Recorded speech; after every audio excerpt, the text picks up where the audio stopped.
right, ladies and gentlemen, we're here in Orlando, Florida at the Caribe Royale, and I'm sitting here with the IBF Junior Welterweight Championship of the World, Richardson Hitchins. Man, it's great to see you, brother. Thank you, man. How's everything going? Good. Last time we did this was like 2 years ago. I know, it's been a minute. Yeah. It's been a minute.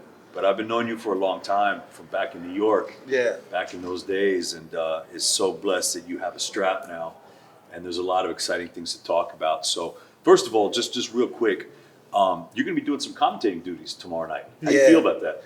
I did it before, so it's cool. You looking forward to this card?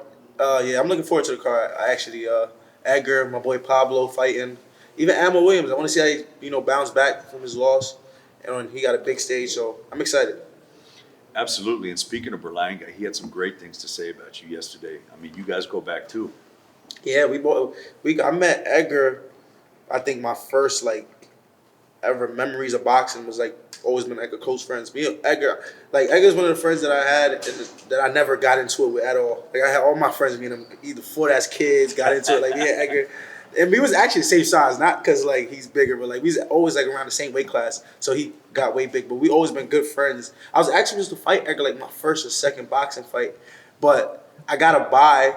No, I think I lost to get to Edgar. He got a bye. I lost, and the guy that beat me, Edgar knocked him out the first round. Wow. Yeah. But Edgar, he used to train right across from Bushwick in Queens, right at that gym with Benny. Yeah. And you were at a different gym, though. I was in Cops and Kids. Yeah, because I never seen you at that gym. Yeah, but then he transitioned to Cops and Kids. Yeah. It was Benny had a whole little crew of a lot of fighters. I remember. Yeah. Yeah. Seems like Kike was there. Kike, yeah, Alex, Alex. his daughter, Brenda. Absolutely. Yeah. It was great, man. What a great crew that was from back in the day. There was a lot of great people in that gym. And even the whole New York boxing scene back then, it was really hopping. Yeah. And Cops and Kids, of course, a lot of guys came out of there, including you. Shoo. Yeah, man. Yeah, fighters like Earl Newman. Absolutely. There was a lot of fighters back coming out of Cops I haven't and seen Kids. Earl in a long time. Yeah. I hope he's doing well. Yeah, that's my guy, man. Yeah, definitely nostalgic days. Yeah, Patty Russo did such a great job down there. Right. And Sosa, just a lot of great guys. And you're still training with Lenny, yeah? Yeah, I started with Sosa, but when I was 15, I started training with Lenny. Me and Lenny took it to the moon ever since. I thought that was the guy that was gonna, be more hands-on with me and take my career to the next level. I think that Sosa was one of the trainers that he had so many talented fighters, and I think Lenny, his investment was me. He invested solely in me, and I knew if I had a trainer like that, I could go to the top of boxing. Not really a trainer that had so many guys, somebody that could really focus on me. I knew that they could make me champion.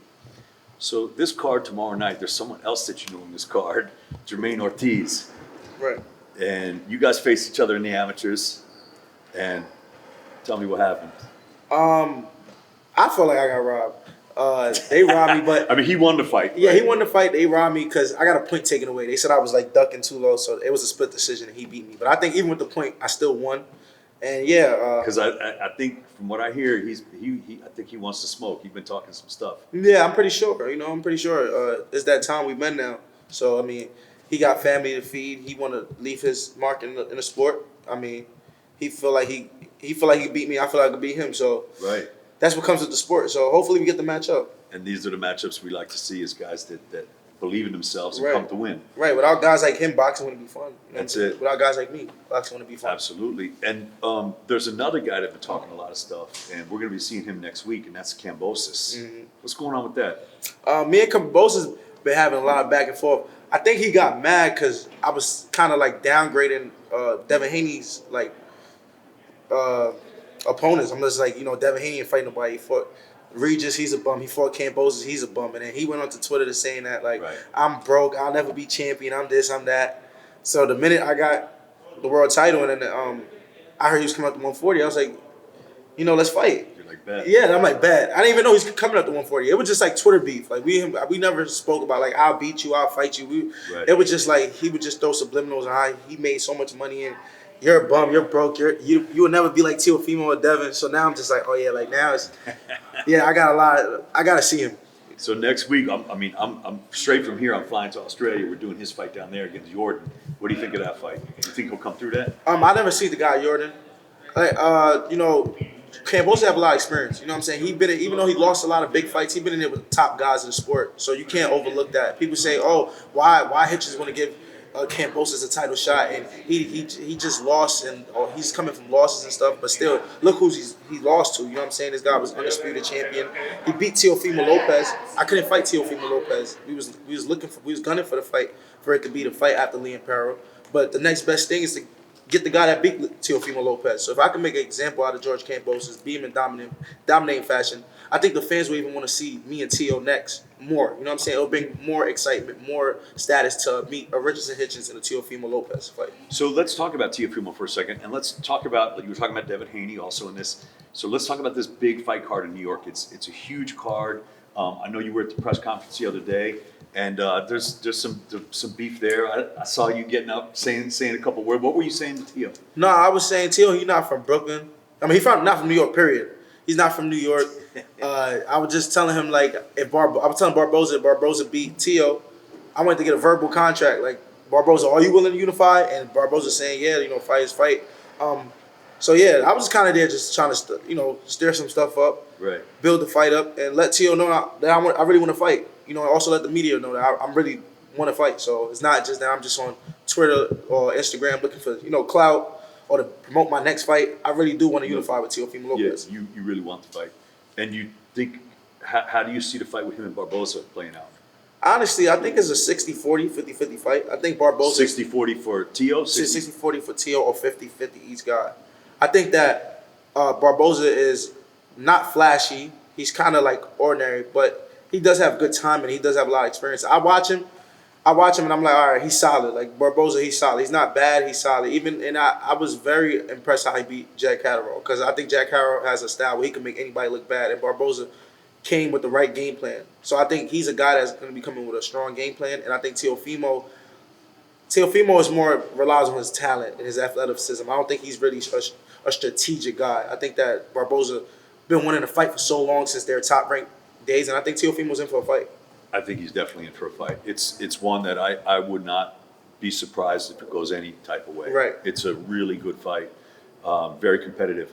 And the whole 140-pound landscape right now with Gary Antoine Russell, you got Puello, right?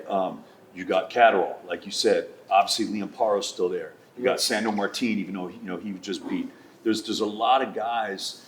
Devin Haney, obviously, yourself. So much talent. A lot of southpaws in that mix too. Right. How do you feel about the southpaws?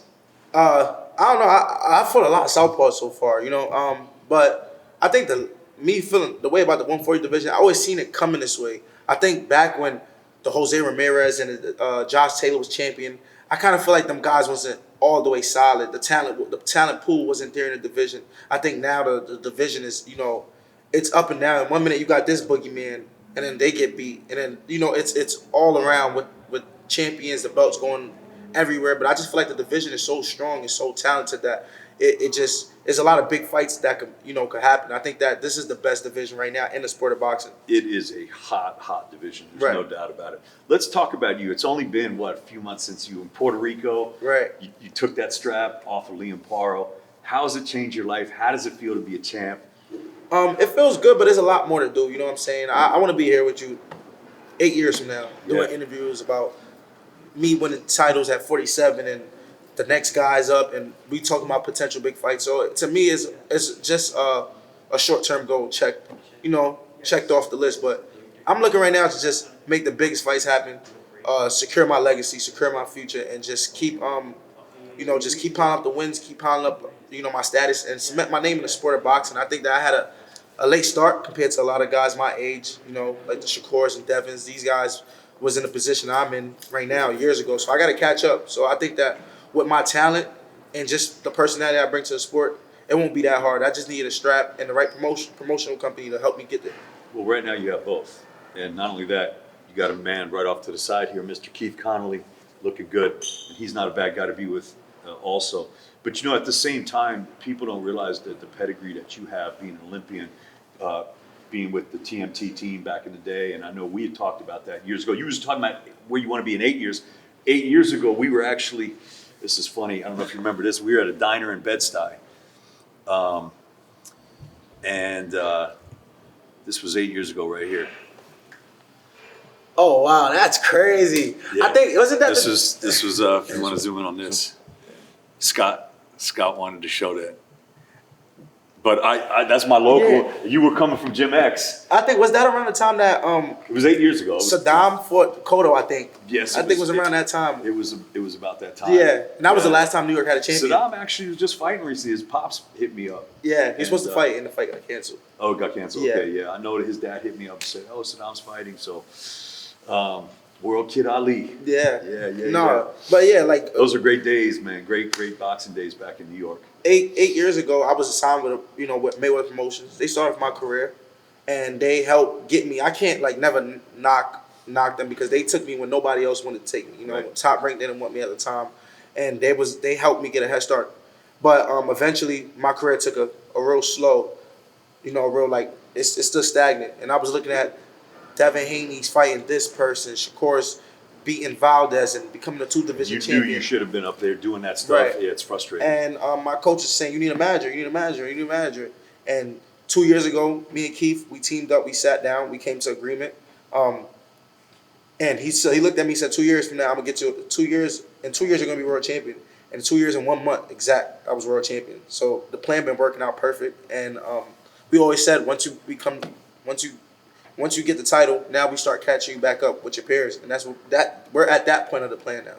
And that landscape, like we just talked about, it's deep water, it's all sharks, but it's great, makes for great fights, and I'm really, really excited to see what comes in the future. Where's that belt in your house? Where's it sitting? Oh, it's hanging right. It's framed up right next to all my other belts, like the belts that I got, climbing up the ranks and stuff. So, but it's definitely there, facing. I want to have more buddies with world titles. The WBC, Yeah. WBO. So yeah. It was a great moment, man. I was really, really happy to see Yeah, you. I'm like when you said the first scorecard that Paro was one, because it was a split decision. Yeah. And one of the judges had it quite wide the other way. Yeah. I knew, and it was funny because I love to keep that, that suspense to the end. Yeah. I knew when I said that first one, I knew you thought you got jobbed. Yeah, I knew it. oh my But God. I loved it because I know you didn't. Yeah. So I knew. Yeah. And I saw you no. And I was like, I'm going to get him. Yeah. That was a great moment. It was a great moment. That was a fun moment. It was a great moment. Richardson Hitchins, thank you so much for joining us, man. Really looking forward to the fight tomorrow. Caribe Royale, Orlando, Florida. We got Austin Ammo Williams. We got Edgar, the Chosen One, Berlanga, and a whole lot more. Amari Jones also on the card. So look out for him. He's turning over. It should be a great card. We'll catch you guys soon. Thank you, Make Richardson. sure tune in. June, New York City, homecoming. Let's do it.